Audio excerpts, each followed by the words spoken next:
అన్నింటికన్నా కష్టమైనది పిల్లలు నేర్పించడం.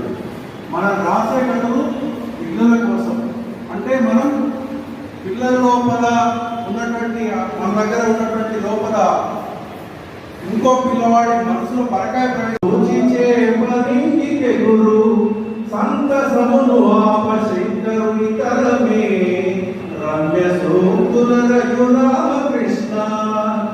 పాప సంతోషం అప్పుడు ఎవ్వరు తరంగాలండి. బొమ్మ ఇవ్వండి, అక్కడ చాలా సంతోషం. మీరు ఏమైనా మాట్లాడుకోండి, వాడు బొమ్మ ఇస్తే సంతోషపడతారు పిల్లలు. అదేవిధంగా చేప నీళ్ళను చూసి సంతోషంతో ఎగురుతుంది.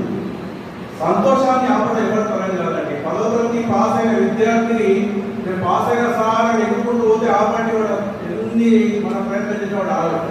సంతోషం అలా నిండిపోతుంది వాడు మనసులో. కాబట్టి పిల్లలకు మంచి మంచి కథలు భవిష్యత్తులో రావాలని నేను ఒక విషయం చెప్పదలుచుకున్నా.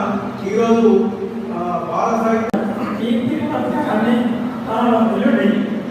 అనుకుంటున్నారు. మరి అలాంటి పెద్దవాళ్ళు ఇవ్వగానే రావడం మన యొక్క ఆలోచన అనుకుంటాం. కాబట్టి